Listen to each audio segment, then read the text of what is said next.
Hello बच्चों, welcome to toppers तक। Class 10th biology की एक बहुत बेहतरीन क्लास में आप सभी का स्वागत है। अगर आप बोर्ड एग्जाम 2024 की तैयारी कर रहे हैं तो ये क्वेश्चन पढ़ के जाइएगा, क्योंकि ये क्वेश्चन 6 नंबर आप लोगों के देने वाले हैं। कितने नंबर? 6 नंबर। तो 6 नंबर फिक्स करना है तो बने रहिए हमारे वीडियो के अंत तक, क्योंकि ये वीडियो अगर आप लोग देख लेंगे तो 6 नंबर आप लोगों के फिक्स हो जाएंगे। तो आइए बिना किसी देरी के अपने टॉपिक की शुरुआत करते हैं। उससे पहले हमारे चैनल पर जो भी स्टूडेंट नए हैं, चैनल को सब्सक्राइब कर लीजिए और अपने दोस्तों के साथ शेयर कर दीजिए। तो आइए देखते हैं हमारा प्रश्न क्या है। प्रश्न पूछा जाता है, लिंग निर्धारण क्या है?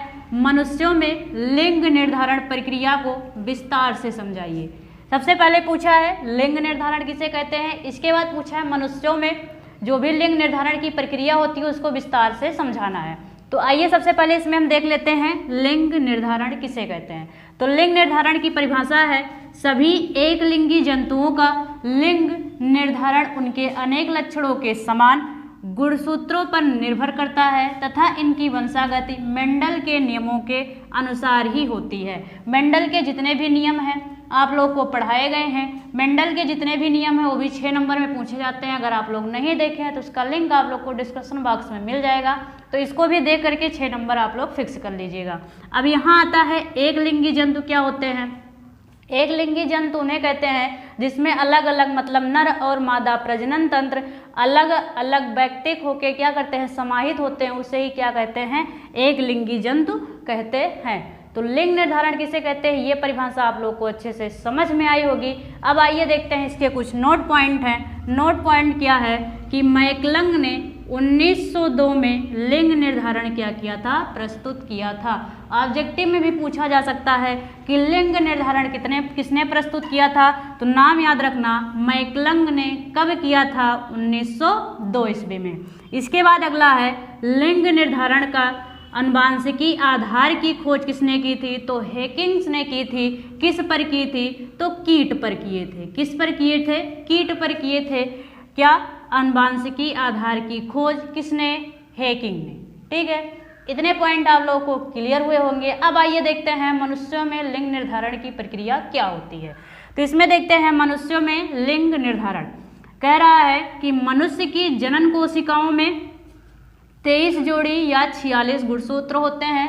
सभी को पता है, गुणसूत्र भी पढ़ा दिए हैं। अगर नहीं देखे हैं तो उसका लिंक आप लोग को डिस्क्रिप्शन बॉक्स में मिल जाएगा, या प्लेलिस्ट बन चुकी है, आप वहां से देख सकते हैं। इसके बाद कह रहा है 46 गुणसूत्र होते हैं, इसे द्विगुणित संख्या कहते हैं। मतलब अगर कहीं पर भी 46 लिखा रहे या 2n लिखा रहे तो इसका मतलब ही क्या होता है, द्विगुणित संख्या। इसके बाद कह रहे हैं तथा 2n से इसे क्या करते हैं, प्रदर्शित करते हैं। मतलब अगर 46 लिखा है तो उसे 2n से भी क्या कर सकते हैं, प्रदर्शित कर सकते हैं। इसके बाद अतः मनुष्यों में द्विगुणित संख्या कितनी होती है, 2n बराबर 46। मतलब यहाँ हम देख सकते हैं कि 2n बराबर 46 दिया गया है, तो n का मान कितना होता है, 23 होता है। तो 2 गुणे 23 बराबर कितना हो गया, 46 हो गया। यही यहाँ पर कहा जा रहा है। इसके बाद कह रहे हैं कितनी होती है, 46 होती है। नर तथा मादा, मतलब नर तथा मादा में गुणसूत्रों की संख्या क्या होती है, अगुणित होती है। पहले ये क्या होते हैं, अगुणित की बात है तो इसे किससे प्रदर्शित करेंगे, यन से प्रदर्शित करेंगे। ये दोनों मिल जाते हैं तो क्या हो जाते हैं, द्विगुणित हो जाते हैं, मतलब 2n हो जाते हैं। इतनी बातें आप लोग को समझ में आई होंगी। फिर इसके बाद कह रहे हैं इसे यन से क्या करते हैं, प्रदर्शित करते हैं। मतलब अगुणित रहेगा तो 2n और द्विगुणित रहेगा तो अगुणित रहेगा तो n, द्विगुणित रहेगा तो 2n। इसके बाद कह रहे हैं अतः मनुष्य में अगुणित संख्या कितनी होती है, n बराबर 23। यहाँ दिखाया गया ना, n बराबर 23 होती है। इनमें से कितने, 44 गुणसूत्रों में 22 समजात जोड़े होते हैं जिन्हें ऑटोसोम्स कहते हैं, तथा एक जोड़ी गुणसूत्र को लिंग गुणसूत्र कहते हैं जो पुरुषों तथा स्त्रियों में क्या होते हैं, अलग अलग होते हैं। तो आइए हम अब इसको समझाते हैं आप लोग को कि कैसा होता है गुणसूत्र। सभी को पता है कि जो गुणसूत्र होते हैं कितने होते हैं, 23 जोड़ी होते हैं। क्या होते हैं, 23 जोड़ी में होते हैं। सभी को पता है, गुणसूत्र पढ़ा दिया गया है। क्या होते हैं, 23 जोड़ी गुणसूत्र होते हैं। इसमें से कितने 22 जोड़ी। कितने जोड़ी? 22 जोड़ी। गुणसूत्र को क्या कहते हैं? 22 जोड़ी गुणसूत्र को ऑटोसोम्स कहते हैं। क्या कहते हैं? ऑटोसोम्स कहते हैं। क्यों? क्योंकि ये जो 22 जोड़ी गुणसूत्र होता है ये नर और मादा मतलब मेल और फीमेल में क्या होता है? बराबर होता है।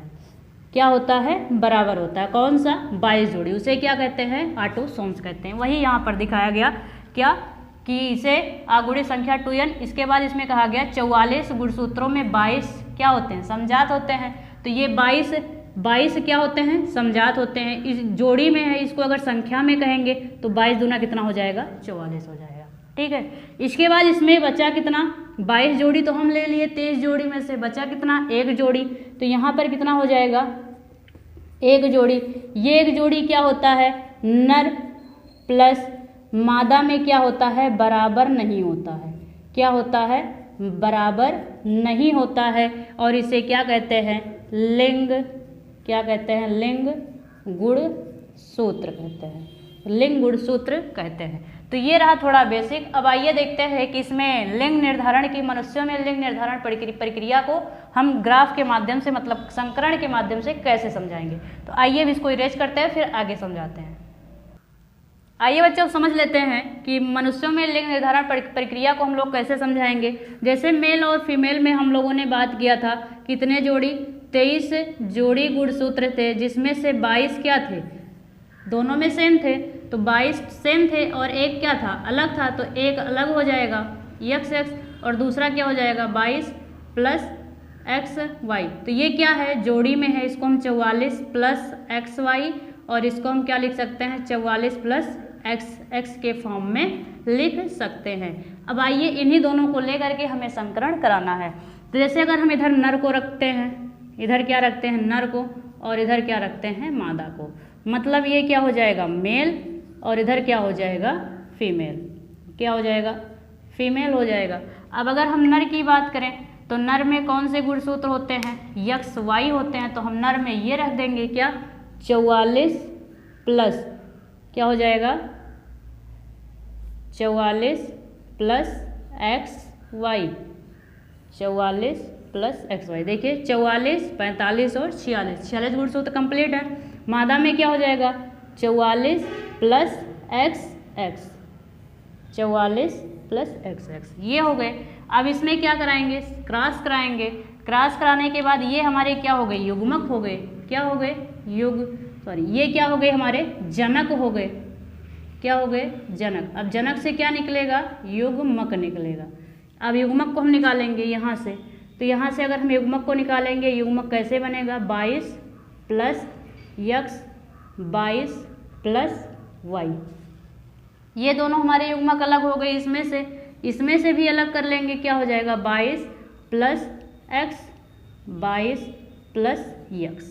तो कितने युग्मक हमारे अलग हो गए? 4 युग्मक। क्या क्या? 22 plus x 22 plus y 22 plus x 22 plus x। ठीक है। अब इसमें क्या कराएंगे? निषेचन कराएंगे। निषेचन के बाद क्या मिलेगा? युग्मनज मिलेगा। अब इसका इसके साथ हो जाएगा तो क्या मिल जाएगा? 22 कितना हो जाएगा? 44 प्लस x यहाँ है और x यहाँ है। तो क्या हो जाएगा? x। ठीक है। तो कितने हो गए? 44, 45 और 46 गुणसूत्र कंप्लीट हैं। इसके बाद फिर इसके साथ कराएंगे तो इसमें क्या मिलेगा? 22 कितना हो जाएगा? 44। इसके बाद x यहाँ पर भी है, x यहाँ पर भी है। तो क्या हो जाएगा? 44 प्लस x।